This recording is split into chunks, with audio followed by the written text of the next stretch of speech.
Hello, Durud and Shalom. Guys, a new war incoming. Invasion in progress. Maybe? I don't know. Things are escalating. Holy shit. Are you guys following this? Is anybody following this? American Empire. Guys, empires are back. We'll see. Let's see. Actually, let's see what's happening. How's my audio? Is everything okay? Do you guys hear everything? Let me know in the chat. And also, okay, I see my favorite people are already here. I'm just gonna play this. Let me know in the chat if you could hear this. President Donald Trump says the United States will strike inside Venezuela, quote, very soon. He made the statement while speaking to members of the U.S. military on a Thanksgiving phone call. Have a listen. And in recent weeks, you've been working to deter Venezuelan drug traffickers, of which there are many. Of course, there aren't too many coming in by sea anymore. You probably noticed that. We'll be starting to stop them by land also. The land is easier, but that's going to start very soon. We warn them, stop sending poison to our country. The U.S. has killed more than 80 people in strikes on alleged drug trafficking boats in the Caribbean. Guys, how many people here think that this has anything to do with stopping drugs? Do you believe that? Let me know in the chat. Are you buying? Is this about drugs or oil? Drugs or oil? Let me know in the chat, or something else. Oh, D is here. Jewish Samantha, Comrade Shifty, John is here, Flying Robot Duck, Dan, Torah. The administration has offered no proof that the vessels were actually carrying drugs. Alejandro Velasco is a historian and associate professor at NYU. He's joining us from Amherst, Massachusetts. Thank you so much for being here. How are you doing? Good. Thanks so much for having me. Thank you for being here. Let's get into this. President Trump says the U.S. is preparing to stop Venezuelan drug traffickers by land very soon. How seriously should we be taking this language? And what does it signal about a possible shift in strategy? Okay, most people in the chat are saying this is actually about drugs. Really? Okay. Interesting. Well, let's see. That's a great question. The reality is that over the past 2 weeks, what we've seen is very contradictory discourse coming out of the White House and, in fact, other members of the administration. We have some hawkish elements every day seeming to either leak or directly state that they seek greater intervention in Venezuela directly. And of course, we just had the recent naming designation of the so-called Cartel de los Soles as another escalation into that end. On the other hand, Trump. I mean, I wouldn't be mad if this is about oil. Like, saying that this is about oil, I don't think that's a negative. Go get that oil. Go get that oil. I mean, this is a communist, dictatorial, oppressive regime anyways. And we could make use of that oil. Why not? Like, why the hell not? Just go get that oil. When, like, I'm not judging it as negative if it is about oil. Trump has also said that he's not really interested in necessarily in intervention. He wants to talk with Maduro. Maybe there's room for negotiation. So, right now, this all seems like a part of a larger psychological operations game, warfare, to see if Maduro breaks. The U.S. now has more than a dozen warships and 15,000 troops in the region. How unusual is this level of force around Venezuela, and what message is Washington trying to send? It's unprecedented is what it is. Certainly, it's the largest deployment outside of planned military exercises in the 21st century. And even in the 20th century, it was an unusual deployment for this part of the region. I think what it says, obviously, is that the United States is prepared to intervene. The real question is whether the person who has ultimate say in whether that happens, which is President Trump, has in fact agreed to do so. But he's positioned to be there, and to some extent, the fact that there is this massive deployment commits some kind of intervention. Because, guys, what kind of intervention are we talking? Are we talking about just taking out some boats and some drug traffickers or whatever? Or are we talking about regime change without invasion? Or are we talking about full invasion? What are we talking? What level do you think we're talking here? Are we talking full invasion? There is this massive deployment commits some kind of intervention, because without something changing in Venezuela, this might actually be seen as a victory for the Maduro government. Guys, I think Trump wants the entire continent, to be honest. Like, he wants to control. I think, and I might be wrong here, I think Trump is giving up on Ukraine because he wants Russia to have their own semi-empire, and he wants to give up on Taiwan because he wants China to just have their own semi-empire, and he's going to give up on the Middle East because America is not there. And he's like, this is our territory, this is our backyard.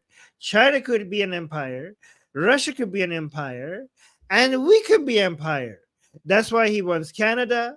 That's why he wants Greenland. That's why he wants Panama. That's why he wants Venezuela.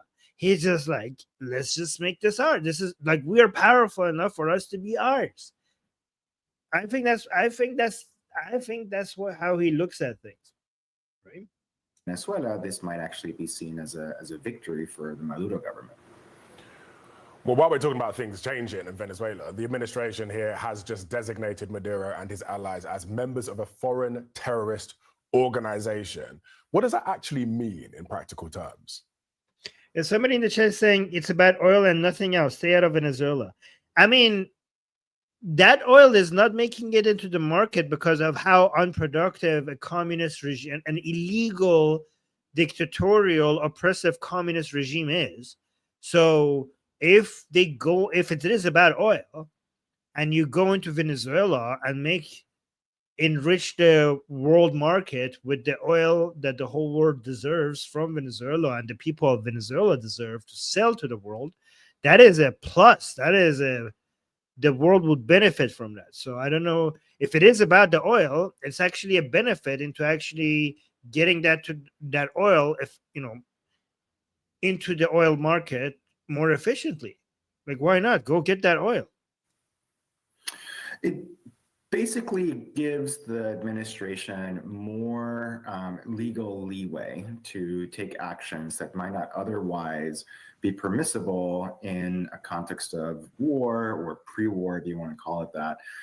It means that it has a greater arsenal and repertoire of action and engagement for people that it considers or designates to be part of this cartel.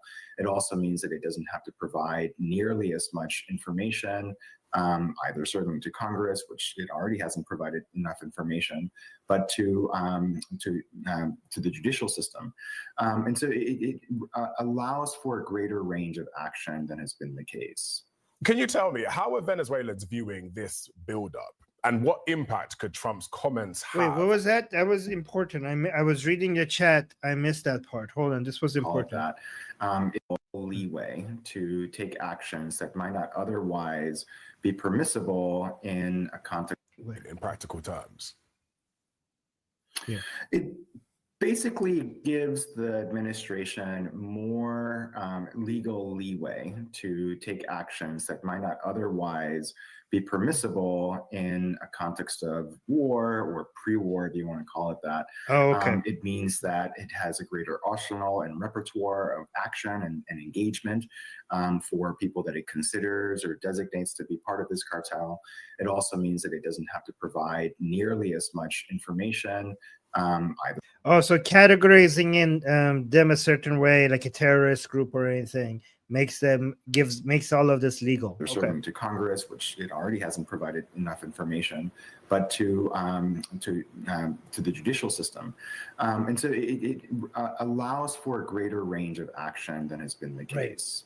Can you tell me, how are Venezuela? So guys, see, it's all being done legally. You just have to categorize them the right way and it will be legal. So there's no violation of the law here. Viewing this buildup, and what impact could Trump's comments have on Maduro's domestic standing? John is saying, if you were a civilian of Venezuela, what would you do? I would be pro-American. I would like, yeah, come save us from this tyranny. On Maduro's domestic standing. Venezuelans have been through a lot, not just over Yeah. the last 5, 10, 15 years, but really over the last 25, 30 years. The state of heightened crisis has almost been a kind of status quo.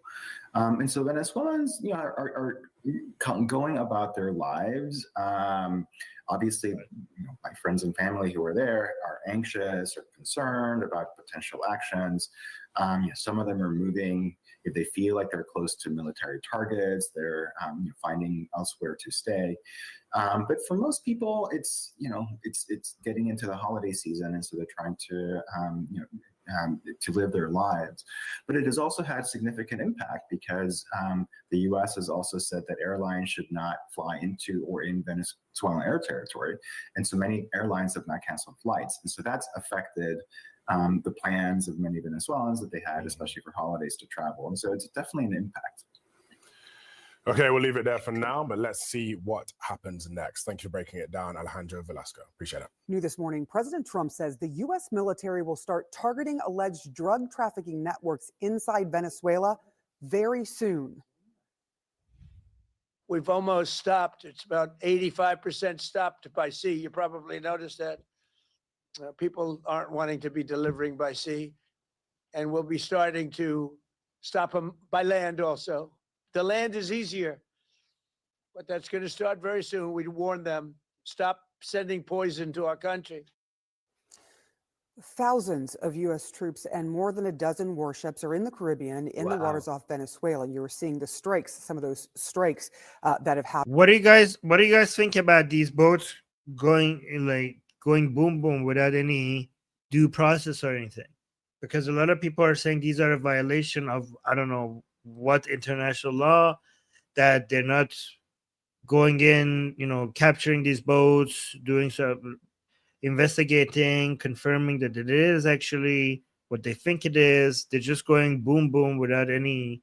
What do you guys think? I think like the people who are asking for due process are confusing civilian law with. I mean, what international is there any international law that is being violated here? I mean, I'm not sure. I'm not a expert in this, but let me know. Caribbean in the waters off Venezuela. You were seeing the strikes, some of those strikes that have happened in the waters off of Venezuela. They've been carrying out those deadly strikes for weeks now. Joining me now, CNN senior military analyst and former NATO Supreme Allied Commander Admiral James Stavridis. Thank you so much for being here this morning. All right, President Trump is saying that he will soon stop the Venezuelan drug trafficking by land. Do you read? So that was always the tradition was you go and you capture these boats, and if they were actually trafficking drugs, then you would arrest them and you take their stuff, and that would be it. But Trump is like, yeah, we don't need to check anything. You just go, you just make them go boom boom. That's it. That's you just identify them and you just take them out. That to mean he's talking about troops on the ground. I mean, what else could it mean? I think it sounds like boots on the ground. I was just reading an email I got from a Vietnam War veteran who said wow, the 4 most frightening words he can imagine a president. Guys, if this is going to be boots on the ground, prepare for this to be major headline news for the foreseeable future. Like we're this is early. Like a lot of people are not paying much attention to this. But if this is going to be boots on the ground in Venezuela, then prepare for this to be the major headlines for I don't know how long.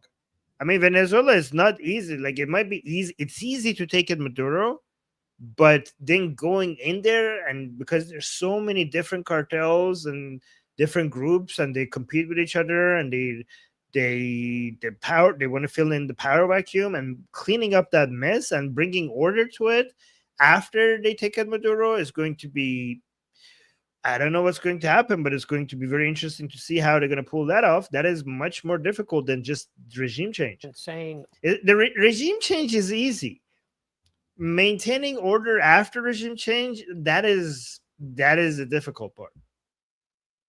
Said the 4 most frightening words he can imagine a president saying are, the land is easier.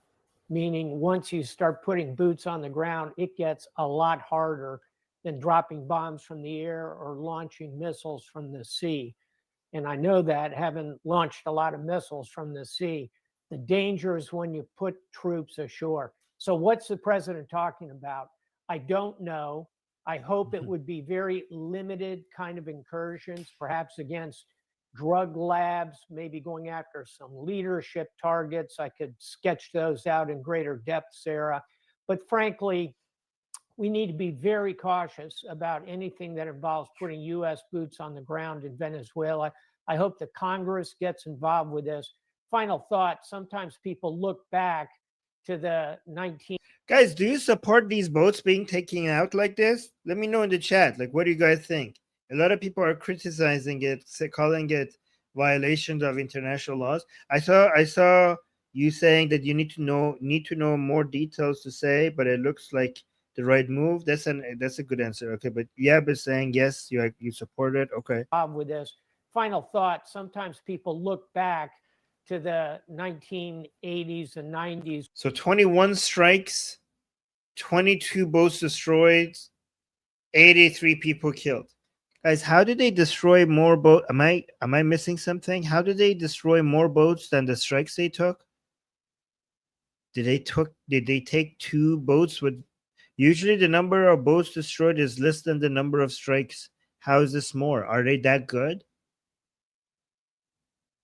Did they take out 2 boats with 1 strike? When we invaded, look back to the 1980s and 90s when we invaded Panama and kind of took that. Yeah, one boat basically saw all of this and like, you know what? I'm going to just take myself out. Like, this is too much. You know what? You don't wait your missiles on me. I'm just gonna like country and took the leader Noriega. A very successful operation called Just Cause. Here's the problem. Well, because both had a heart attack. Yeah, one more. Okay, that's a good one. Problem. Panama is a tiny country. Venezuela, it's twice the size of California. It would be a big military operation. Yeah, no shit. All right, hold on. Let's go to this one. This is crazy. We're learning new details about one of those deadly U.S. strikes on alleged drug boats in the Caribbean. Sources tell CNN the U.S. military carried out a follow-up strike on September 2nd after becoming aware of survivors in the water. The sources tell us that prior to the strike, Secretary of Defense Pete Hegseth had ordered the military to ensure everyone on board was killed. People briefed on the, quote, double tap strike say they're concerned that it could violate the law of armed conflict, which prohibits the execution of an enemy combatant who is taken out of the fight due to injury or surrender. Now, since September, as you're seeing on your screen here, the U.S. military has carried out at least 21 known strikes on suspected drug trafficking boats, killing at least 83 people. Officials have also acknowledged, though, not knowing the identities of everyone on board before they are struck. And this development comes as President Trump says the U.S. military will soon begin. Wait, so they shot them and some of them survived and they took it again? That's harsh, man. Maybe I don't know what the hell. That is really harsh. Yabs is saying no problem. Yeah, what was saying that is harsh.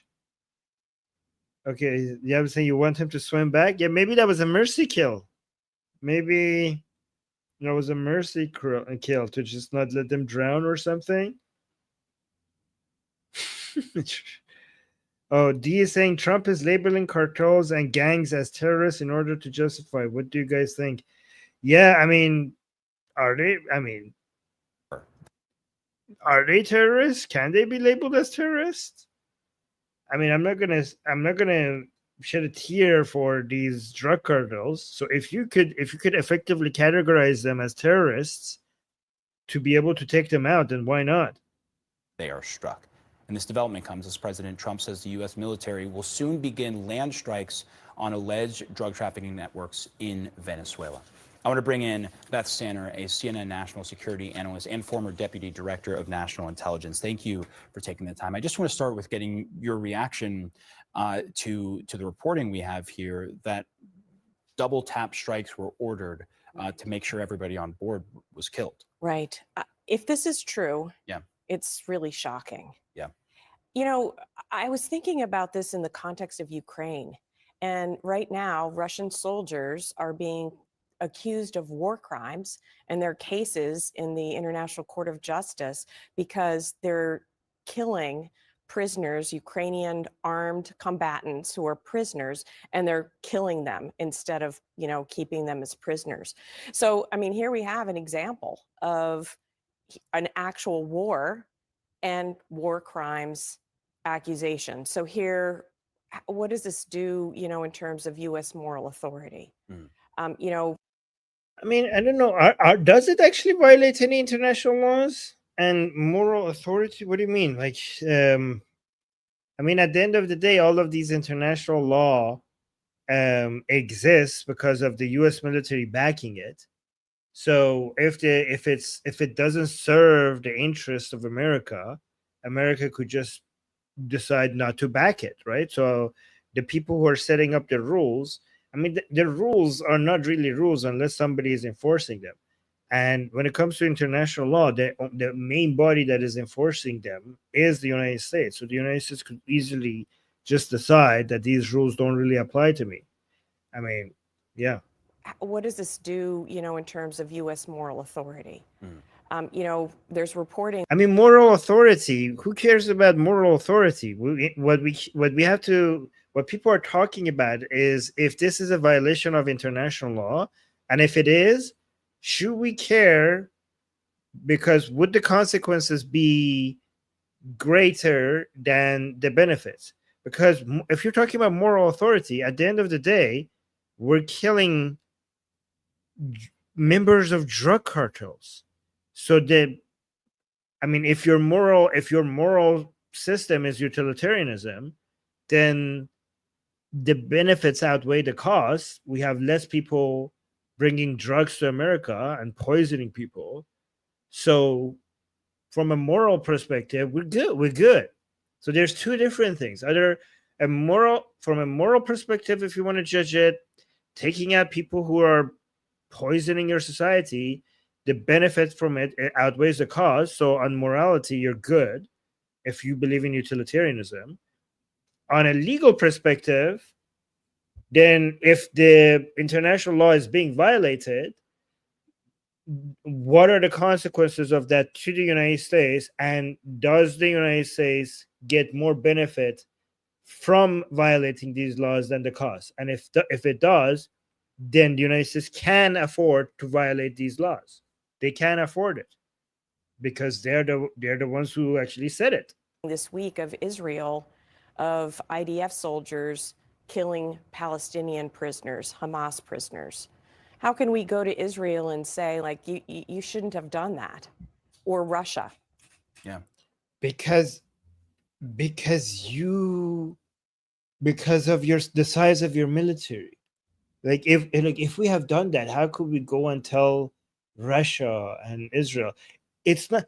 I'm pretty sure Russia is not going to be listening to the United States. Like, oh, so you're abiding by these rules yourself? Okay, now I'm going to listen to you. I don't think it works like that. I think the way it works is how much military power you have. So other countries listen to the United States because of their size of their economy, because of the influence of their soft power, and more importantly, the size of their military. It's not, if other countries listen to the United States, it's not going to be because they're setting an example and everybody is just being like, oh my God, you're so nice. We're going to just follow your lead. That's not how it works. Killing Palestinian prisoners, Hamas prisoners.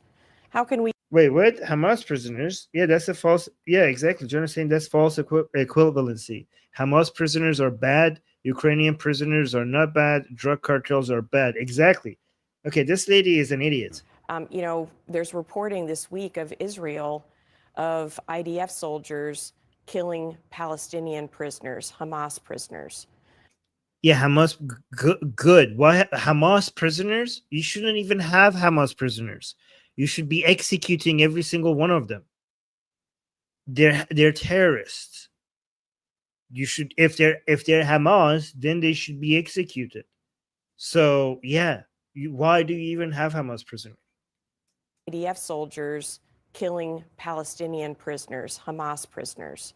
How can we go to Israel and say, like, you shouldn't have done that? Or Russia? Yeah. You know? You know, this arena has, I mean, we've been talking a lot about Venezuela on a number of fronts. Obviously, there are these efforts that the administration says they're going after drug trafficking boats. There is the not so subtle pushes against Nicolas Maduro that President Trump has been leading. But the president also says that land action would now be part of the administration's effort to deter Venezuelan drug traffickers. I just wonder what you think about that threshold being crossed here. It's a big threshold, Yeah. right?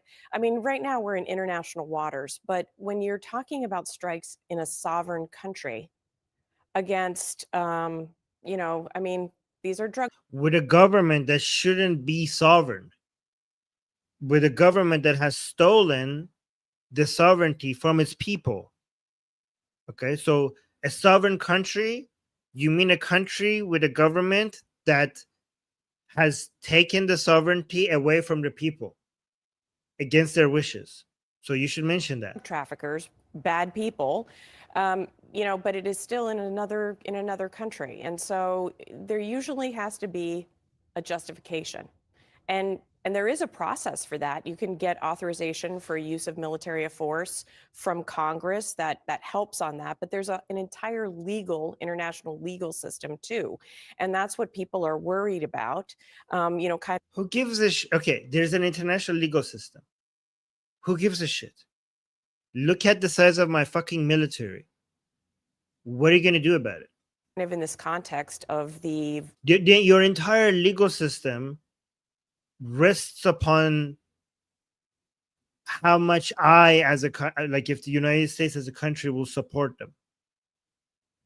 So if those laws are not benefiting the country that is paying, using its resources for the world to benefit from it, then it is within its power to decide, well, fuck it then.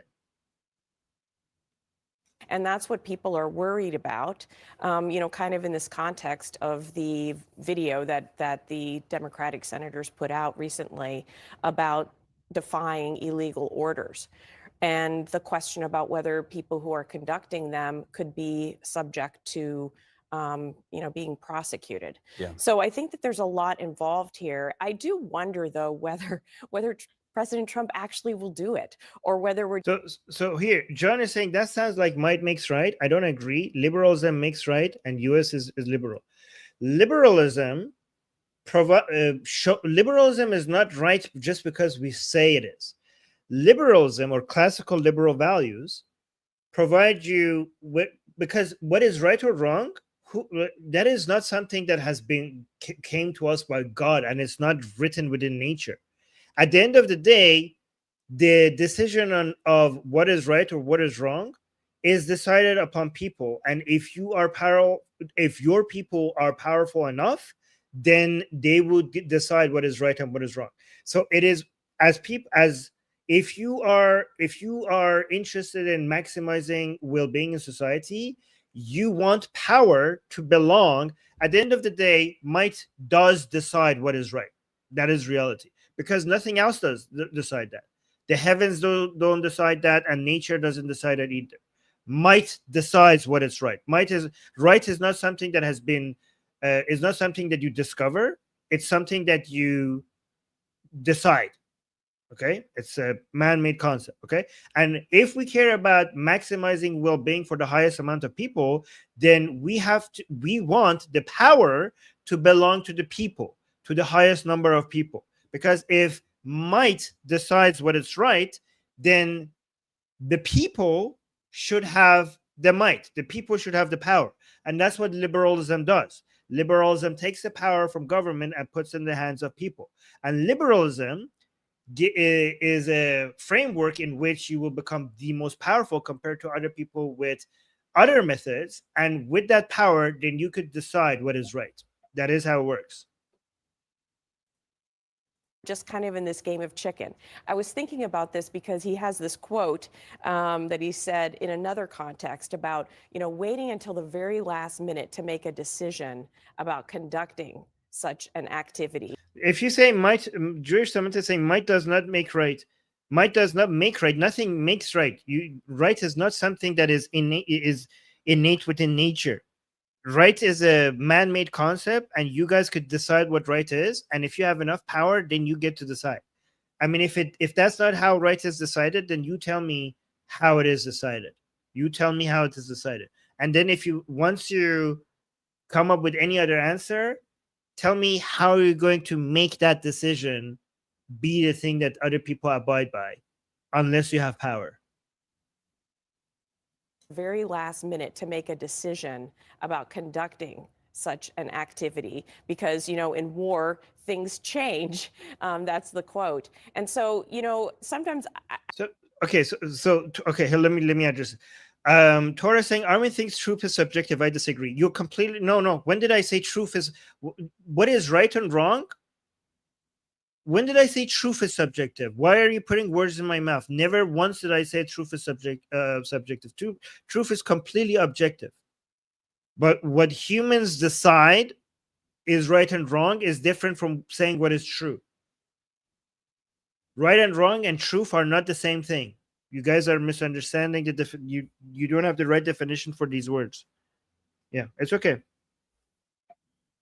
You know, we don't really know where we're either up to that line of the last minute or whether we're still in this kind of pressure campaign trying to see if something will happen inside Venezuela, whether this kind of pressure will generate activity to oust Maduro. Well, I was going to say a lot of people are looking at, okay, is this all part of an encroachment effort to oust Nicolas Maduro, who President Trump has said his days are numbered. Earlier this week, the president designated Venezuelan President Nicolas Maduro and his government allies as members of a foreign terrorist organization. I just wonder, we've got these individual sort of storylines popping up.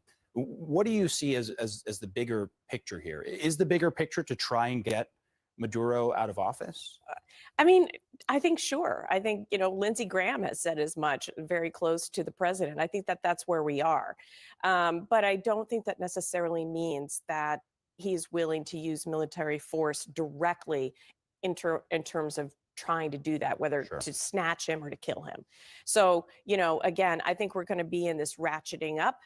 And maybe it will entail strikes inside of Venezuela against drug facilities, but that'll be part of a process, again, to see if something will move internally. I think that's the goal. Yeah.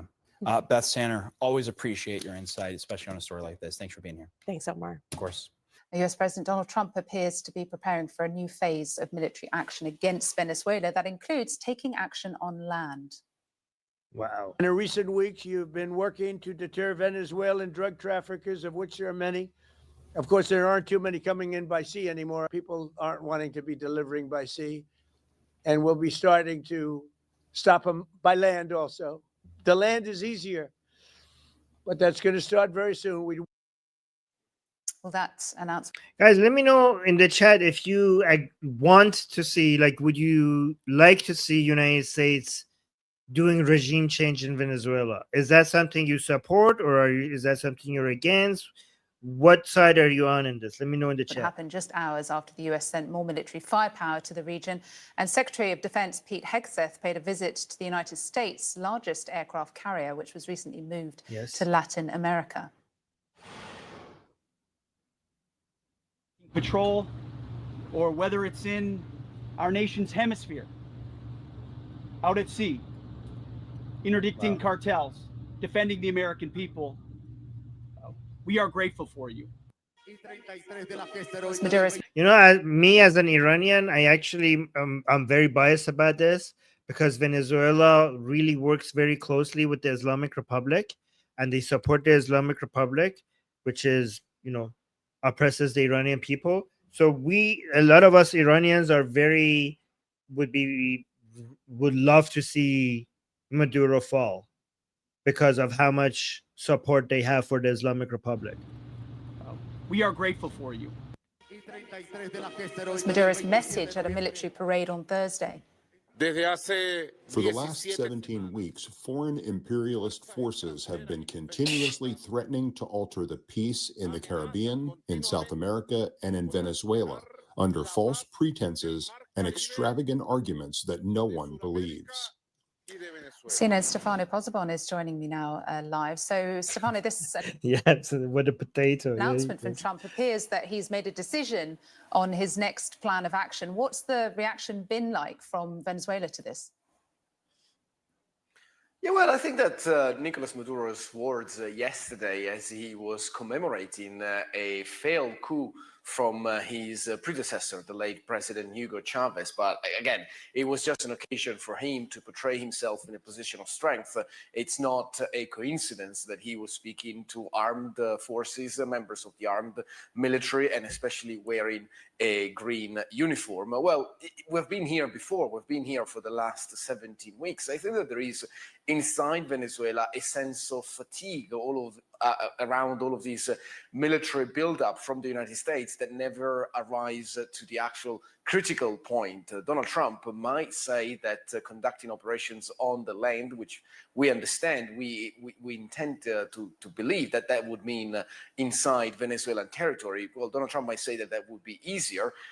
It would be, frankly, much more difficult in terms of coming up with a response to how Maduro would retaliate with that. And this is a game of carrots and sticks that we've been seeing here for the last 4 months. And I think that Maduro and many other people here in Venezuela are still on the edge. And there is a sense of fatigue around that edge because of these geopolitical tensions. We shall see eventually if Donald Trump decides to move forward. A week ago, he was saying that he was open to discussing in person with Nicolas Maduro. We've been hearing rumors that there may have already been a call. We don't understand that that is the case, by the way, Christina. We understand that the call between Nicolas Maduro and Donald Trump is yet to happen, if indeed it will eventually happen. But at the same time, Donald Trump once again opening the door to a possible military action inside Venezuela that certainly bode well for the government here.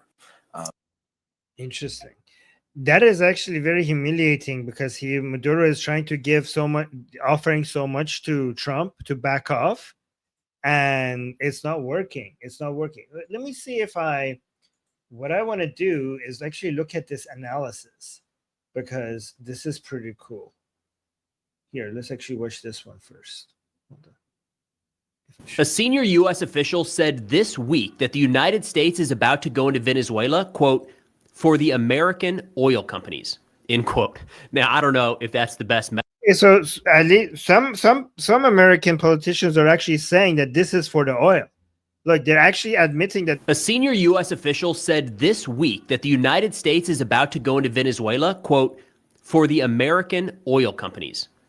I mean, guys, like, don't let leftists make it seem like this is a bad thing. Because they'll be like, no, this is not about the oil. This is about like justice and stopping the poisoning of the American people. It's okay if it's about oil. We want Venezuelan oil to be sold to America more. Guys, it's not like they're stealing it from Venezuela. The Venezuelans will finally see proper profit from their oil, and Americans will see cheaper energy costs, and it's a win-win. And Venezuelan oil would more properly be flowing into the world's energy market. Like, why is that a bad thing? Go get that oil for the American companies. Like, yeah, we should want this. We should want America to have better access to energy. Like, that is not don't make that like a taboo just because for years they brainwashed us like, oh my God, they're going in and getting the oil. How evil. That is brainwash. You go get that fucking oil. Go get that oil. That's a good thing. We want America to have better access to oil. States is about to go into Venezuela, quote, for the American oil companies, end quote.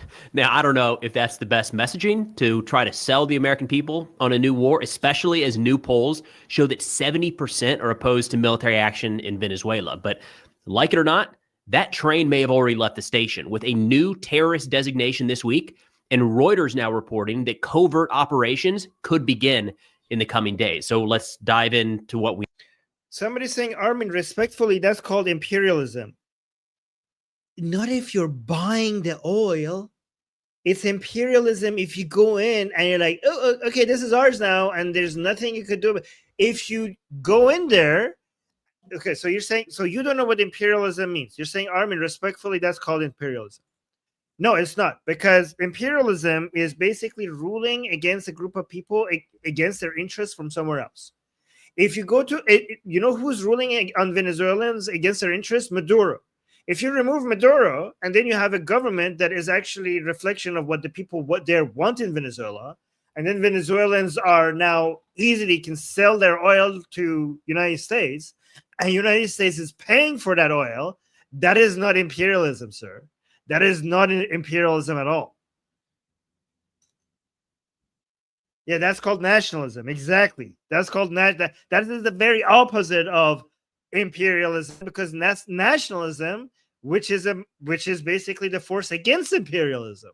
No, starting with a CBS YouGov poll that just came out a couple days ago, conducted between 19 and 21 November, where they found that only 30% of those Americans polled favor military action in Venezuela, with 70% opposed. In fact, part of that has to do with people saying that this just has plain not been well explained as to what we're doing here in the first place, which we're going to spend a lot of time on in today's video. Only 24% of respondents said the Trump administration has explained our position on military action in Venezuela, with 75% saying that we have not. Now, breaking that down among partisan lines, I also think is pretty interesting here. I mean, this is kind of to be expected. We are generally seeing more Democratic opposition to, across the board, most of Trump's policies. So it wouldn't be out of line here. That's not surprising. But we have 97% of Democrats saying that Trump needs to provide more clarity on why exactly we're getting ready to go into or conduct strikes against Venezuela. But 86% of independents say the same. 86% is a pretty massive number. Again, we don't get on board together with a lot of things in this country anymore, it seems. And even 64% of Republicans saying we just need to understand better what exactly is the plan when it comes to Maduro and Venezuela. And if there's a little confusion out there, I get it. You're going to see the comments below this video. I'm certain people will stand by any number of different reasons why we, of course, have to go, or the primary reason we need to be making a move on Maduro. And put sort of my push. Yeah, guys, this is not going to be popular in America in any way. Like, Trump is going to lose even more popularity from this. Unfortunately, it's interesting because when Trump does the things that I like, sometimes he loses popularity for that in America. And then when he does the stuff that I don't like, he gains popularity for that. But this is something that I would be in favor of. Back that we've had here for. Actually, here's the thing, though. The cleanup process is going to be really messy and chaotic. So it depends on how well they execute it. If they are, because regime change is easy, maintaining order after regime change, that is very difficult. So we have to see how they actually execute it, if they do it. A while is those reasons seem to shift. Early on, and kind of the most consistent one has been drugs. But as we've talked about before on this channel, if you really wanted to stop the flow of drugs coming into the United States, boats coming out of Venezuela don't even make a scratch in that number. Like, if we completely shut down the drug trade from Venezuela, 100%, no more drugs ever left Venezuela, it wouldn't be a noticeable difference here in the U.S. So that doesn't make a lot of sense as the primary reason. Is that true, guys? Which leaves open the door to a number of other theories here. Representative Salazar was on Fox Business just yesterday, where she said the reason that we're going into Venezuela, the primary reason here, is because it will be a field day for American oil companies. Why is that funny? That's good. I love that. I love the honesty. That's good. Watch this. At the same time, a lot of Americans don't want actual U.S. participation in regime change in Venezuela. They would much prefer the Venezuelans to do it on their own. Do you think the pressure that Maduro has received will force him to leave on his own? Oh, I think Maduro is not Fidel Castro. Maduro is not a brave boy. So now that he has understood that he's on that very nefarious list of the terrorist organization, that the airspace above Venezuela has been closed off and the commercial airlines from the United States are not flying, he's understanding that we're about to go in. He understands that he has been our enemy for the last 25 years. Venezuela, for those Americans who do not understand why we need to go in, basically for three reasons. You're in Fox Business. Venezuela, for the American oil companies, will be a field day because it will be more than $1 trillion in economic activity. American companies can go in and fix all the oil pipe, the whole oil rigs, and everything that has to do with the Venezuelan petroleum companies, or everything that has to do with oil and the derivatives. I mean, there's so see, that's great. That's a win-win it's a win-win-win. It's a win for Venezuelans because a lot of their infrastructure, their oil infrastructure, needs fixing, and they can't do it right now. Their government is not capable of fixing it for them. So if the United States goes in and does a regime change and then fixes their oil infrastructure for them, then Venezuelans will be making more money from the oil that they have. All right, and then Americans will win because energy, there's a lot of much heavier supply of energy for United States, so that means cheaper everything, right? So that's good for Americans, and it's a win for the whole world because it's not just America. The whole world will benefit from cheaper energy prices, the prices of everything. And also, actually, it's another win. It would be win for us Iranians because the Islamic Republic has lost one of its key allies, which is the Venezuelan government right now. So it's a win for us as well. Companies, or everything that has to do with oil and the derivatives. I mean, there's a part of me that kind of appreciates the honesty, just say it. If that's the reason, and then we can have the debate as to whether or not we actually think that's a good use of American taxpayer dollars and the lives of our sons and daughters that might be put in harm's way. I'd rather it that way than kind of, this shady line about different reasons and kind of making up rationales for going into war. Even if I disagree with the reason, let's at least have the real conversation there. Now, a couple notes here. To be fair, I was not able to find the entirety of that clip. So Representative Salazar did say there are three reasons. Now, she opened with oil. And personally, I just feel like that's probably not a good argument to make no matter what. Like if that's a very good argument. That's the best possible argument you could make. What else is there other than that? The 15th reason, then you stop at 14. Like trying to tell the American people that we're going into another country to take their oil. It's not taking their oil. You're not stealing it. You're buying it from them. Oh my God. You're not going to take it. Don't see as a winning proposition at all. But nonetheless, the point she led with, the point she started with and focused on was the oil companies. Now, we mentioned that guys, when did the United States go in and just steal oil from a country? Even in Iraq, even after the Iraq invasion, where everyone hates, the dust settled, they started buying Iraqi oil. They never stole Iraqi oil. So what the hell are people talking about taking the oil? What does that even mean? You give people money and you buy their resources from them. What the point she started with and focused on was the oil companies. Now, we mentioned that there's been a change in terror designation recently. Some reporting here from the Associated Press, and we knew this was coming, so this was not a surprise. But on Monday, the United States designated the Cartel de los Soles, Cartel of the Suns, as a foreign terror organization. They say Washington's listing of the cartel. I mean, isn't every drug cartel technically a terrorist organization? I mean, isn't it? As a foreign terror organization. They say Washington's listing of the Cartel de los Soles would open the door to new forms of U.S. pressure on leftist Venezuelan leader Nicolas Maduro. Venezuela's Foreign Affairs Ministry hit back at the move, saying, quote, Venezuela categorically, firmly, and absolutely rejects the new and ridiculous lie from the Secretary of the Department of State, Marco Rubio. who designates the alleged Cartel de los Soles as a terrorist organization to justify an illegitimate and illegal intervention against Venezuela. Shut the fuck up. Your entire rule over Venezuela is based on fake elections and therefore illegal based on your own country's laws. You didn't even do a good job in faking your election. It was so obviously a fake election. So don't talk about legality. Don't lecture the rest of the world about legality. Your entire existence is illegal.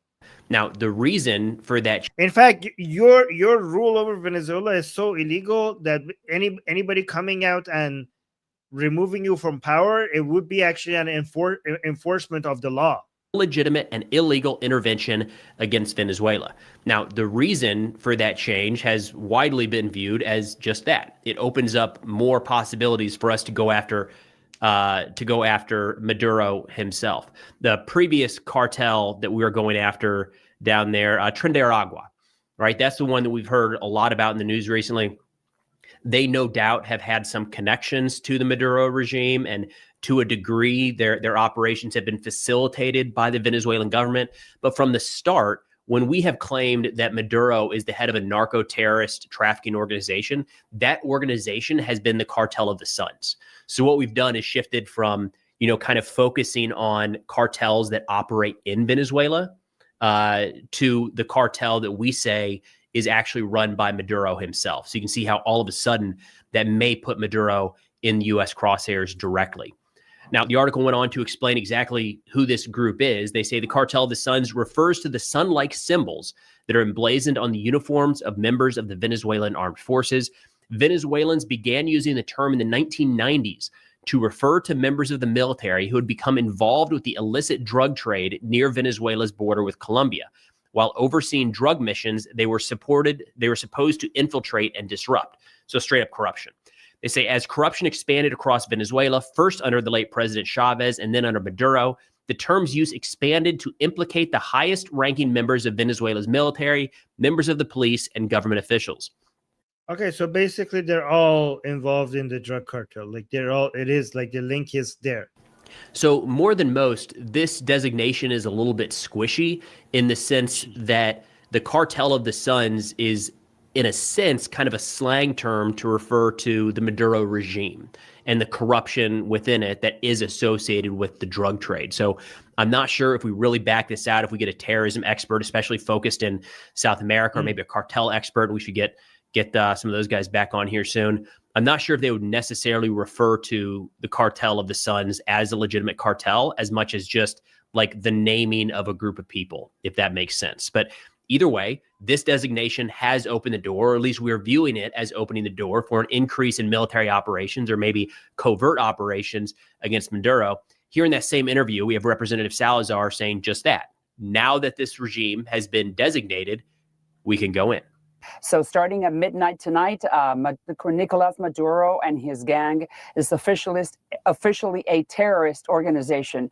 And he is the head of a terrorist organization, which according to our United States laws puts him right in the crosshairs. We can take him out, we can extradite him, or we can go in and try to finish his regime. So good news for the Venezuelans who have been waiting for years to be liberated, and very good news for the American economy, which I'll explain to you why this is a number one goal for this administration from the economic standpoint. By the way, let me tell you, there's a lot of Iranians who are watching this and they're hoping like, oh my God, so Trump is actually becoming more interventionist, and that means that maybe he will also come liberate Iranians. But I don't see it that way, even though this is making a lot of Iranians hopeful that maybe after Venezuela, Trump is going to come and liberate Iran. However, the way I'm looking at this, it seems like Trump is basically looking at his own neighborhood and like, this is my sphere of influence, and I'm going to focus on here, basically the Monroe Doctrine. And I'm just going to get out of the other people's businesses and else places and let them do what they want to do. And I'm just going to exert my influence right where I am. Now, something I want to stress here is we have been saying that for a long time. You've seen a lot of U.S. officials from the president on down referring to Maduro as a terrorist, a narco-trafficking terrorist. That's just been a term that we've used. But now with the designation of Cartel of the Suns as a foreign terror organization, there's a little more stickiness to the use of that phrase. And you'll see Secretary Rubio, same thing. This goes back a couple weeks, however, kind of making the same case that, again, this is not a government in Venezuela that we're going after. It's a group of cartel trafficking terrorists. To Venezuela's government saying that's doing a massive. Oh, guys, our favorite American politician. Let's see what he had. Marco Rubio is so far, unless he fucks it up, he's so far my number one favorite American politician. So let's see what he has to say. Hope he doesn't disappoint. Of cartel trafficking terrorists. To Venezuela's government saying that's doing a massive military mobilization in response to what they call a threat from the United States? Yeah, they don't have a government. There's an illegitimate regime that's basically a narco-trafficking organization that's empowered itself. By the way, many of the countries represented here at the G7 don't recognize the Maduro regime as a legitimate government. So I don't generally respond to what they're saying. Suffice it to say that the problem we have is that the senior leader of that regime, of that illegitimate regime, is also indicted in the United States in the Southern District of New York on drug charges. Now, personally, I feel like the arguments for military action in Venezuela are still pretty scattered. We haven't seen a real, again, from my perspective, a real cohesive explanation, coherent explanation that is likely to resonate with the American people. Again, going back to the CBS poll, if 70% of people are against this, my gut says that most people are saying, what on earth are we even talking about here in the first place? But there has been a little bit of pushback in Congress, not a lot, a little bit, mostly led by Senator Rand Paul. Congress doesn't have much, guys. My understanding is that Congress is becoming weaker and weaker and weaker as years goes by in the United States, and the presidency is becoming more and more powerful, and Congress doesn't really have that much leverage over the president. And do you guys agree with that? Like, I think the power of the president is increasing in the United States. He continues to push that message of, if this is war, then declare war. Otherwise, what are we even doing here, guys? So, I don't think. You're just on your own. I don't think Congress has not been able to put any meaningful pressure on presidents for a while now. So I think if the president wants to do something, they can do it. Like, if they really are. I want to ask you, because of your position on Homeland Security, you may have some insight into the drug cartels. You are also on Senate Foreign Relations, and it is tomorrow that the Trump administration officially will designate the Cartel de los Soles as a foreign terrorist organization. That's the cartel the Trump administration says is linked to Venezuelan leader Nicolas Maduro. Secretary Hegseth says it gives the administration new tools. Nothing's on or off the table, he says, militarily. Legally, what changes tomorrow? What becomes? This guy is an isolationist, by the way, so obviously he's going to be against all of this. Oh, by the way, Shauna just gave us super chat saying, yes, you are correct. Congress gave up on their job decades ago. Okay, interesting. Okay, see. Well, thank you, Shauna. I like to be told that I'm correct. And thank you for the super chat. It's possible. I think by doing this, they're pretending as if we are at war. They're pretending as if they've gotten some imprimatur to do what they want. When you have war, the rules of engagement are lessened. So, for example, we normally don't shoot boats that we suspect of being drug dealers. In fact, if the Coast Guard tomorrow started shooting all vessels that are off of Miami or off of San Diego, about 1 in 4 of the vessels that they normally board doesn't have drugs. So it actually would be unlawful if the Coast Guard started blowing up boats. But for some reason, they say, oh, we're at war off the coast of Venezuela. And so it's a different rule of engagement. It's one of war. But, you know, Senator Kaine and I brought this up. And we said, if it's war, let's declare it as war. Let's have this discussion. Is it war or not? And the administration refused that. They want to have it both ways. They want to say, oh, we can just say these people are terrorists or narco-terrorists, so we can blow them up. But it's extraordinary that when some of them survive. Yeah, so that's actually quite clever, right? So if I want to declare war, then I need Congress. So I don't want to basically wait for Congress to approve this. But if I don't declare war, then there's a lot of things that I want to do that I cannot do legally.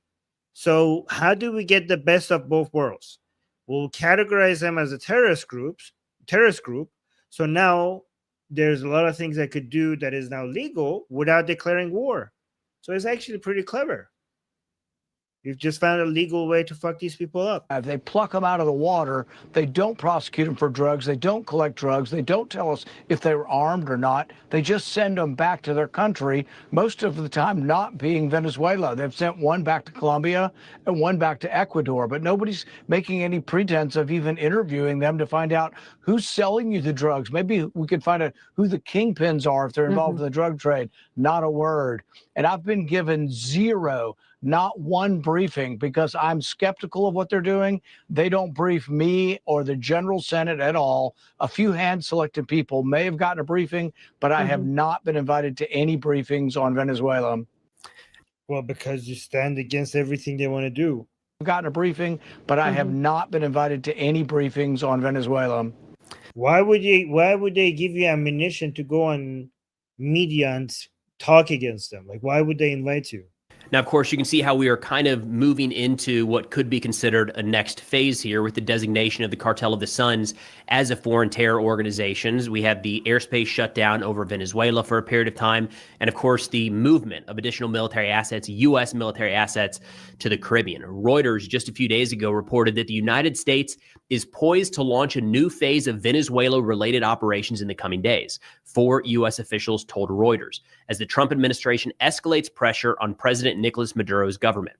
They say Reuters was not able to establish the exact timing or scope of the new operations, nor whether U.S. President Trump had made a final decision to act. 2 of the U.S. officials said covert operations would likely be the first part of the new action against Maduro, and 2 U.S. officials told Reuters the options under consideration included attempting to overthrow Maduro. Not a big shock that Reuters doesn't have the exact details on what the next phase of U.S. military operations here might be. Caroline Leavitt, the press secretary, in speaking to this a couple days ago, said that President Trump has been very happy with the result of the boat strikes and that we should expect those to continue. Here we go. And the president has been very satisfied with the successful strikes against narco-terrorists and foreign terrorists that are illegally trafficking drugs towards the United States of America. He's not going to tolerate that, and you can expect to see those strikes continue. But the big question here isn't, are we going to see more, hellfire strikes against boats in the Caribbean, but are we going to see some sort of action taken against Maduro? And something to keep in mind here is the weekend when we're looking at timing. If we look back, or more specifically, maybe when the markets are closed. So when we look back over some of Trump's most significant military action that he's taken, and this was a list I put together, so I might have missed one here, but I think you're going to see the theme either way. If we go back to 2017, he launched 59 Tomahawks against a Syrian airfield. That strike was carried out on a Friday. In 2020, when he killed the Iranian General Soleimani, that was on a Friday. Best thing Trump has ever done. I mean, I'm biased because I say that as an Iranian.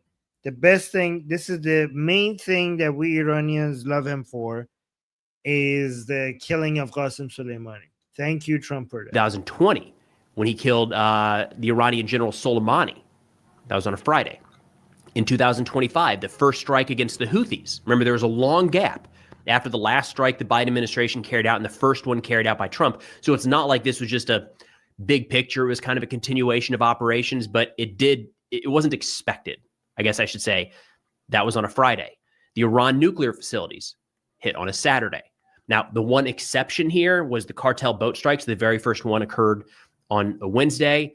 Personally, I put that in a little bit different category. That comes across more like a generic strike against Islamic State or Al-Qaeda in the Middle East than, striking into Syria, killing Soleimani, beginning strikes against the Houthis, and then, of course, the Iranian nuclear strikes. So I think, the smart money is, if we're going to see some sort of significant U.S. military operation against Venezuela, look at the night before the markets are closed. That could be leading into the Thanksgiving weekend, right? So maybe Wednesday, Thursday, Friday, Saturday is probably a good bet, more than, a weekday where the markets are set to open up the next morning. Generally speaking, the move there is that we kind of have 24, 48 or more hours for things to calm down. The Iranian nuclear strikes are a great example. Or even the killing of Soleimani. Both of those. Well, it's interesting if the United States decides to take its strikes at a time where it doesn't disturb the markets. That's actually very interesting if that's part of their strategy. There was so much concern that this would spark immediately a broader regional or even global war. And if that were to happen on a Monday, the markets would probably tank on a Tuesday as they're waiting to find out what exactly is going to happen here. When you do it on a Friday or Saturday and the markets have a little bit of time to react and see that it is not the end of the world, there's not as much shakeup there. Now, you can argue whether that is the right approach or the wrong approach, but I think the trend here is that is probably the direction to look when considering Trump military actions here against Venezuela. But that's all we got for now. All right, wait, let's go. Actually, I have something that goes into all of this so much deeper. So this is the Caspian report. So let's watch this, because this is always a lot, there's always learn something from this that you don't see in other places. So let's watch this one. US military drones are on the hunt. In early September, they found their prey, a 12-meter wooden boat drifting through the Caribbean. Around these waters, such boats are everywhere. Fishermen use them, and so do smugglers. Normally, US forces would intercept, board, and search the vessel, but not this time. The drone simply destroyed it. Over the next 2 weeks, the pattern repeated, one boat after another blown out of the water. Donald Trump later announced that the people on board were cartel operatives and that the strikes were part of a new offensive to choke off the drug trade before it reached US shores. Every terrorist thug smuggling poisonous drugs into the United States of America, please be warned that we will blow you out of existence. That's we have no choice. By the end of the month, the US had carried out at least 14 strikes against alleged drug vessels. But there was a problem. The strikes were happening in the wrong place. Most cocaine production is centered in Colombia, Peru, Bolivia, and Mexico. And those shipments usually move overland or across the Pacific, not through the Caribbean. Yeah, guys, this is why I think this is not much about the drugs, even though I appreciate the fact that it will cause, some less drugs coming to the United States. But that's not a negative. I think if this is about the oil, I think that's a good enough reason to go in and change or do regime change in Venezuela. Then, in October, the true objective emerged. Trump had shifted toward the Caribbean theater and, implicitly, at Venezuela. The US sent its most advanced aircraft carrier, greenlit CIA activity inside Venezuela's borders, and signaled that strikes on land could follow. The drones hunting smugglers have now found a bigger catch. Their next target may fly the Venezuelan flag. Today's video is sponsored. Okay, let's pass the sponsorship and now go here. Fidelity grip on critical minerals. Uranium is treated as a national. Oh, we're still in the middle of the ad. Okay, this is a very long ad. Let's actually skip the ad. There we go. Venezuela sits on the world's largest oil reserves, a fortune that's invited more trouble than prosperity. For decades, its leadership has traded oil for protection, first with Moscow, then with Beijing. Russian bombers have landed. Guys, it's absolutely insane. It's not natural. It's not natural for you to have this amount of oil next to our planet's superpower, which is the United States, and it having a government that is unfriendly to that superpower. Like, there's obviously a correction needs to be made here. This amount of energy right next to the United States with a government that is unfriendly to the United States, this is just unnatural. There needs to be a correction. There needs to be a fix. This needs to be fixed. That level of power would not allow this to continue. I don't care how you want to judge it. You're like, oh, but that is not like it. It just doesn't make any sense. That level of power next to this amount of energy, at some point, is going to remove the barriers between it and that energy. That's what that power will eventually do. That's what it should do. Protection, first with Moscow, then with Beijing. Russian bombers have landed on its runways while Chinese loans have built its infrastructure. But the walls are closing in. Sanctions have gutted the economy, Allies are keeping their distance, and Trump's pressure campaign has left Maduro boxed in. Caracas has tried to play ball. Maduro even offered US firms a majority stake in Venezuela's oil industry, a desperate concession that Washington flatly rejected. Wow, that is really humiliating. I don't know who in Venezuela respects this man anymore. Like he's basically trying to is begging the United States, like, you know what, you want oil, I give you the oil that you want. And I bet you United States is like, no, we want oil and you know, another regime because we don't trust you. Like that's not good enough. That's because this isn't just about oil or cocaine. It's about power. You see, the Trump administration has accepted the reality of a multipolar world, but wants the Western Hemisphere sealed off from it.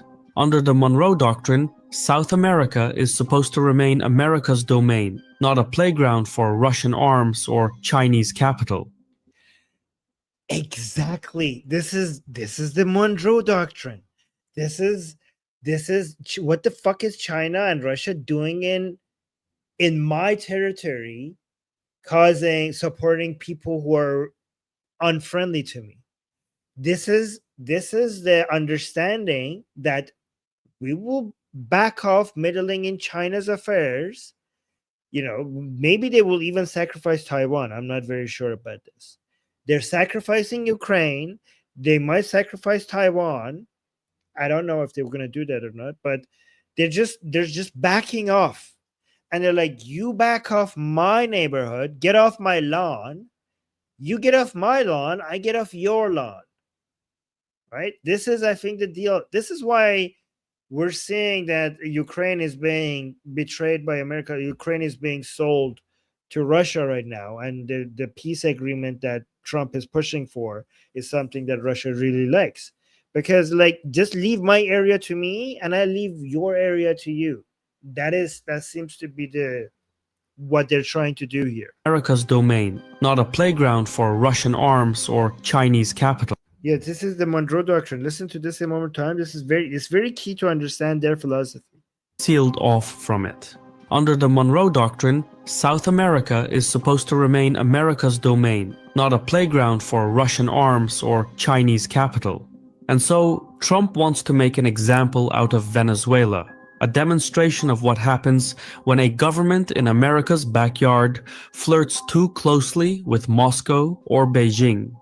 By mid-October, diplomatic backchannels collapsed, and things have been cooking since. The US quietly reshuffled its military command. The head of Southcom stepped down 2 years earlier than scheduled, which is a sign that Washington wants new leadership willing to push for regime change.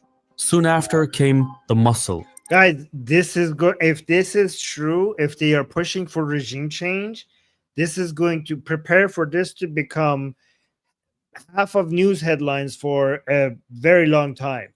By the way, Shauna just gave us a super chat saying they won't sacrifice Taiwan. They will support Japan in protecting Taiwan. That's my guess. Yes, actually, that's a very good guess because that's what I think.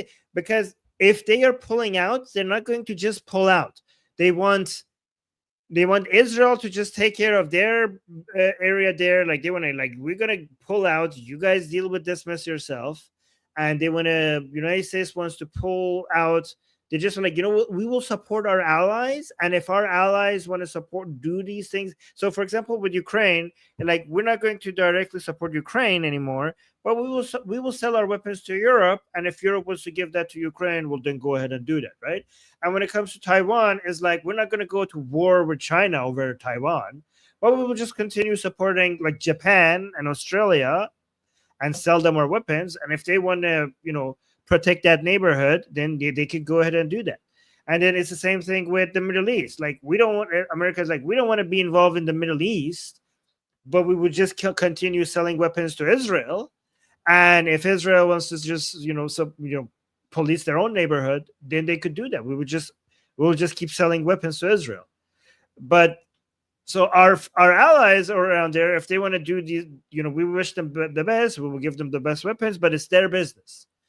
But when we get involved in war, It shouldn't be so far away from our borders. It shouldn't be in the Middle East. It shouldn't be in Taiwan. It should be Venezuela. Or maybe Canada. Or maybe Greenland. I don't know. We'll see. Over 10,000 I'm joking, by the way. push for regime change. I might have. Soon after came the muscle. Over 10,000 Marines and sailors deployed across the Caribbean, along with a surge of naval and air assets, all under the banner of anti-cartel operations. But something else was happening beneath the surface. Trump authorized covert activity inside Venezuela. Immediately after, Caracas claimed to have captured CIA-backed agents conspiring a false flag. Allegedly, a mercenary group was plotting an attack on one of the US warships. Look at this footage. Look at this footage. I don't know if this is a false flag or not, because this is just Venezuelans claiming it. But look at how beautiful it is. Watch this. Allegedly, a mercenary group was plotting an attack on one of the US warships and then pinned the... Oh my God. I mean, this is a tragedy, obviously. I hope nobody died. But it is pretty epic to look at. And if it is a false flag, it was a very well-designed one. But I don't trust if it's a false flag because it's the Venezuelan government's claim. But have you guys seen this footage before? CIA-backed agents conspiring a false flag. Allegedly, a mercenary group was plotting an attack on one of the US warships and then pinned the blame on Maduro.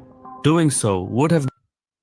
Okay, do you guys believe that was a false flag? If it was pretty well designed. I don't know if it was, though. Given Trump the pretext to launch a full-scale assault on Venezuelan targets and topple the government. Or at least, that's how Caracas tells it. The second covert operation on... Yeah, that's how they define it. So yeah, that's their propaganda. Okay, so given that it seemed like it was them, so I'm gonna take back my comment about it being beautiful, because if Americans died, then it was a tragedy. So I take that back. Jewish Samantha saying, I believe most Venezuelans support Maduro. That's not what the polls show to me. I could double check that if you want, but last time I checked, that's not the... Actually, no, that is definitely not true. The last election was... Yeah, polls before the last elections showed that Maduro doesn't have the support of Venezuelans. That's not the case. I remember that, and that's why the whole world was shocked because of from the results of the elections. You know, nobody was believing the results of the elections because everything showed that the actual polling to be the opposite of what the elections show.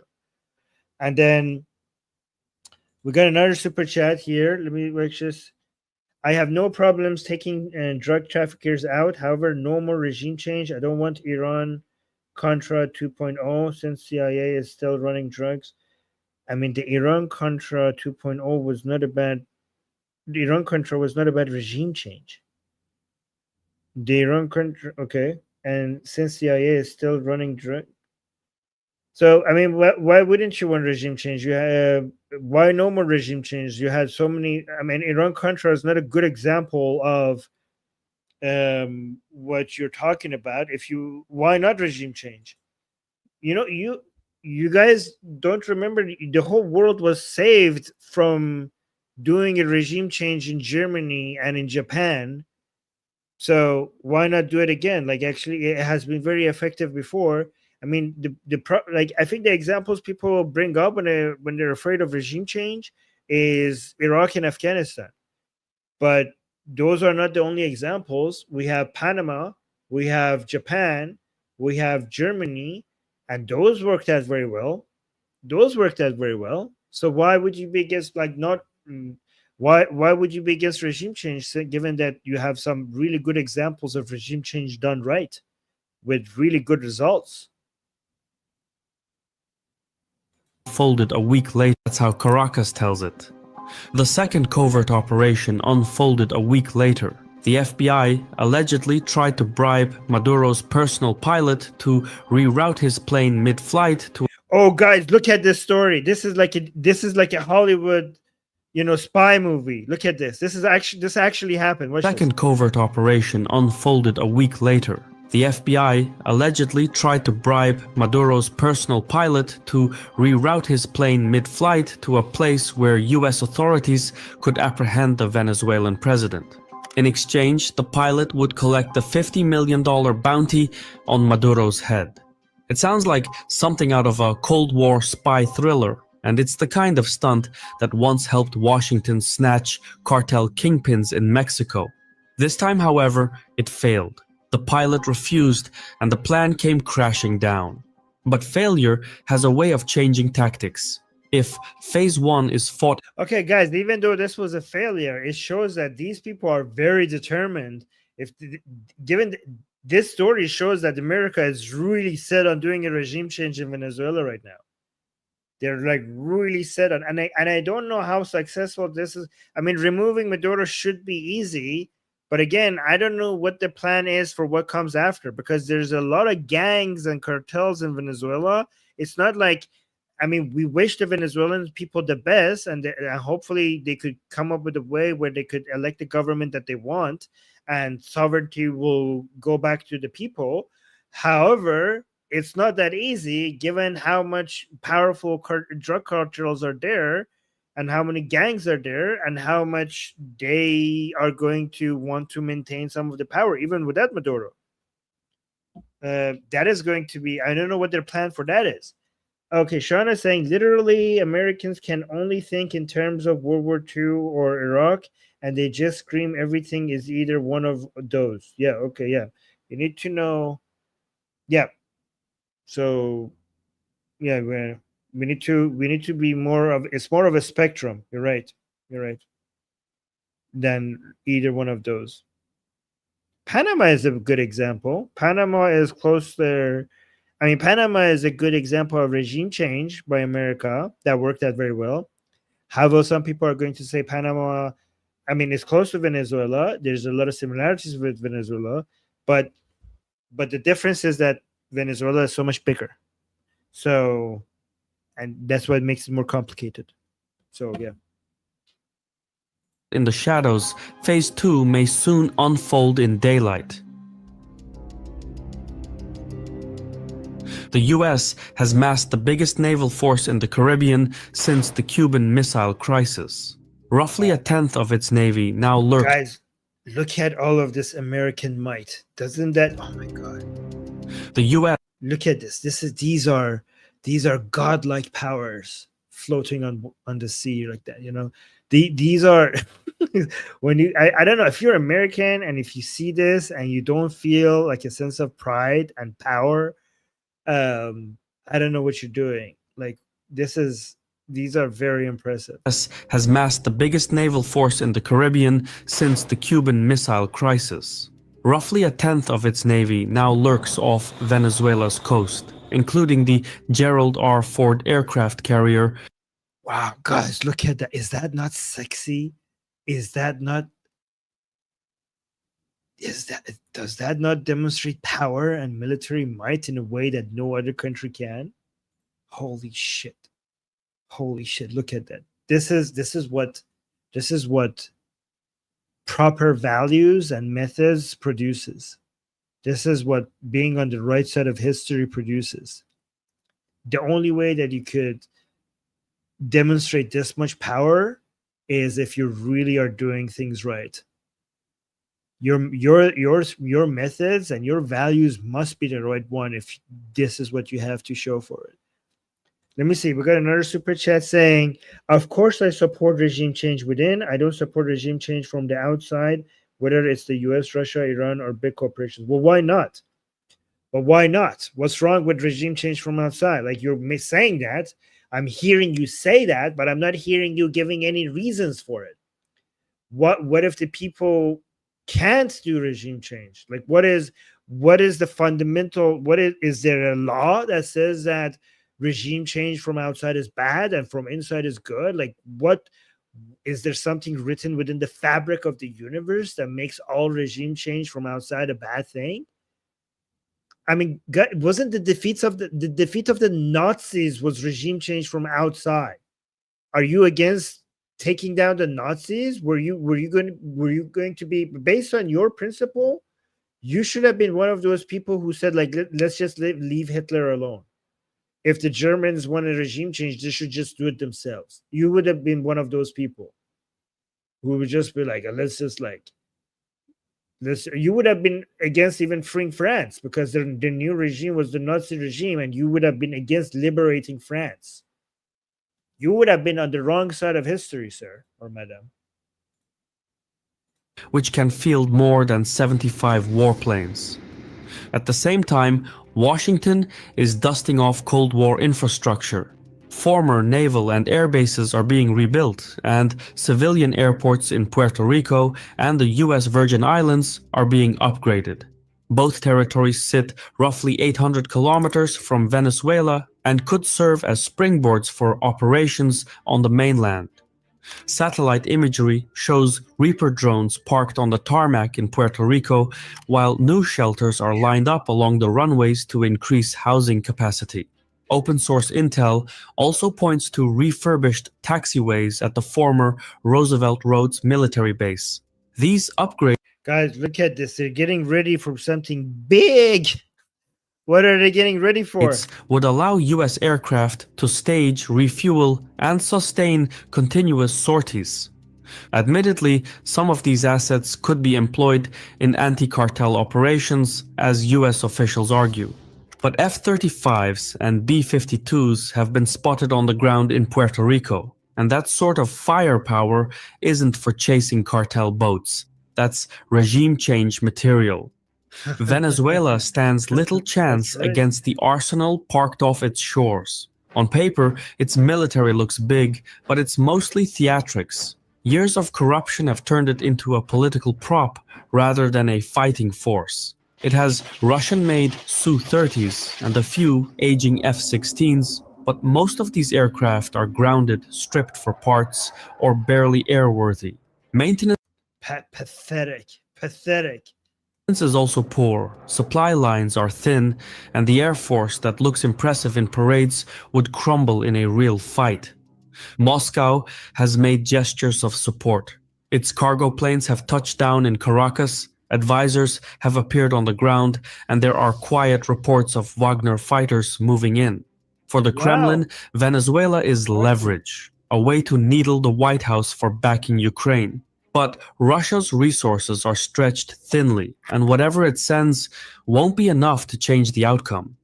The US carrier strike... What are the chances? Let me know in the chat. What are the chances that America sold Ukraine to convince Russia to back off Venezuela as part of the deal? What are the chances? What do you guys think? Was that part of their agreement? So, okay, here's another super chat. You're saying that's false equivalency. Nazis pose threat with world domination. But by that logic, did you support liberation? Oh, I think looting oil from the second Iraq War. Okay, I think you misspelled something there, but you don't understand what you're talking about. You provided a rule. I didn't provide a rule. I didn't say all regime change is good. I judge individually. So you said all regime change from outside is bad. So when you say regime change from outside is bad, I have to find one example that was good, and that will just destroy your entire point. So you're doing a false equivalency. I'm not doing a false equivalency. You introduced a rule, and I demonstrated how ridiculous that rule is by providing an example. You're doing a false equivalency because you're acting like I said all regime change from outside is good. And you're giving me an example to show how I'm wrong, but that doesn't work that way because I didn't speak in general terms like you did. I'm speaking more nuanced. I'm looking at some regime change and I don't like, and I look at some regime change from outside and I do like. So because I didn't talk in general terms, you giving me examples does not make even if your examples were correct, it doesn't make my point invalid. Do you see how that works?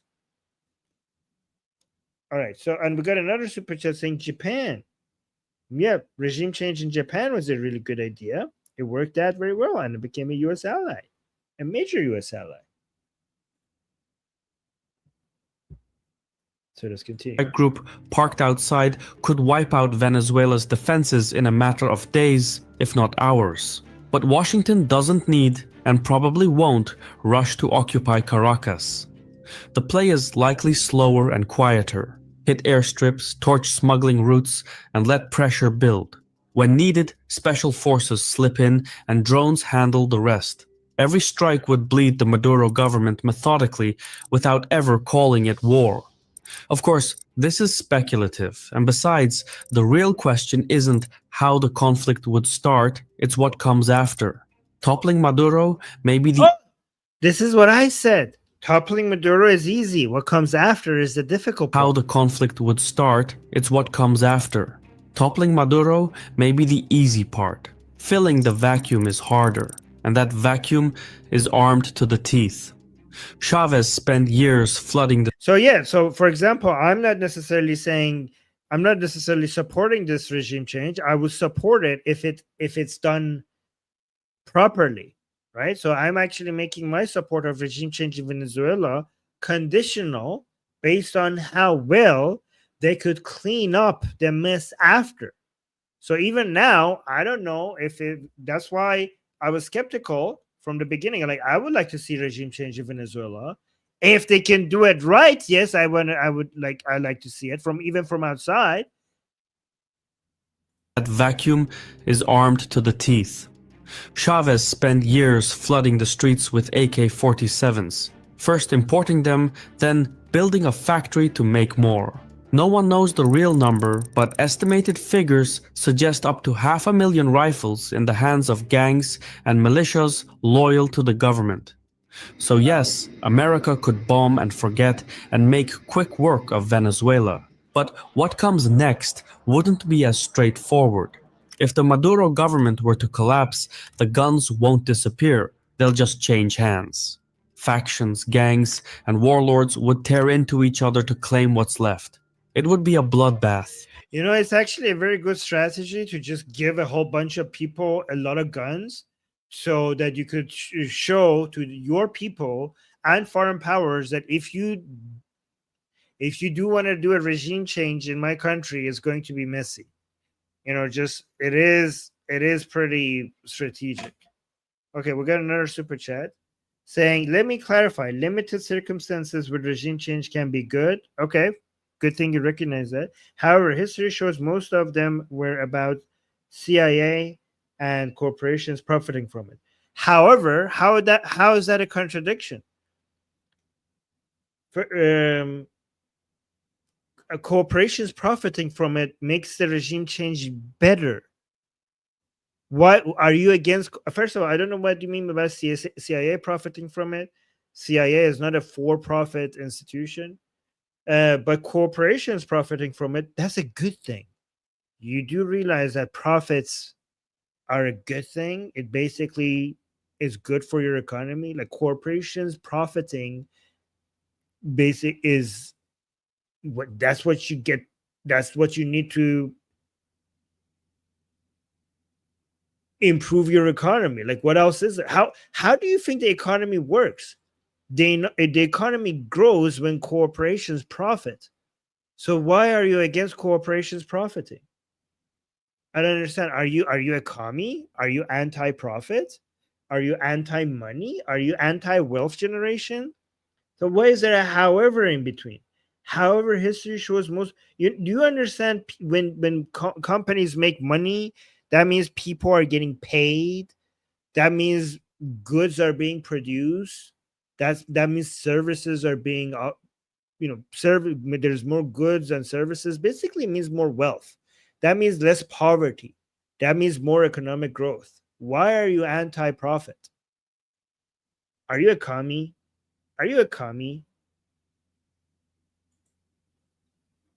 The kind that comes. So when you said, however, you should have said, like, that means those are so let me clarify. Limited security with regime change can be good.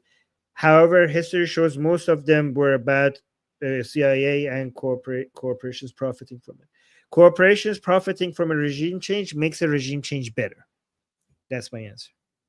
From unintended to claim what's left.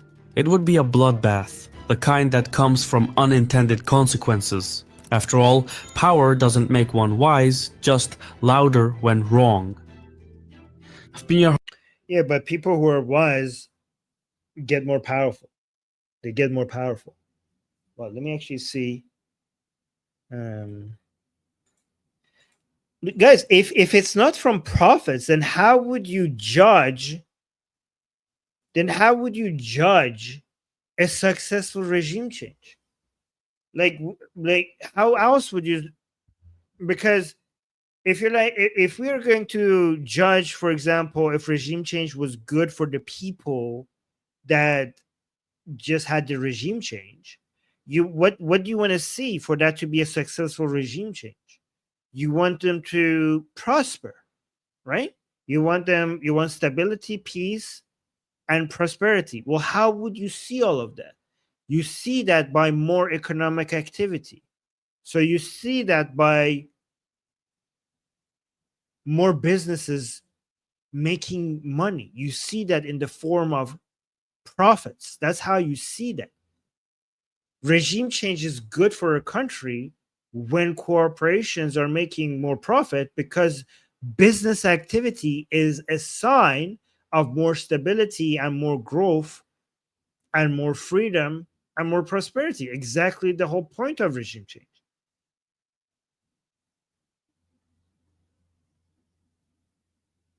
Again, here's another super chat saying, I'm a classical liberal. I'm anti-corporate greed, monopolies. Why would you be corporate greed? You mean ambition?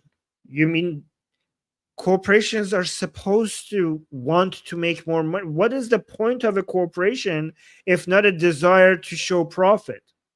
Greed is just a dirty word for the desire to make profit. I don't understand. If a corporation without greed is just a corporation that has went bankrupt.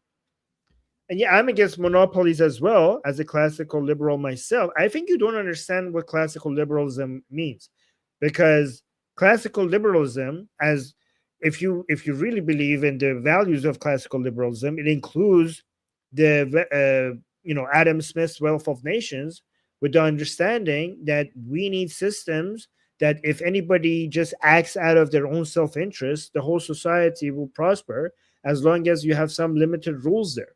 So why are you against greed then? Yeah, monopolies is something that we should be against, but that doesn't have anything to do with what we're saying here.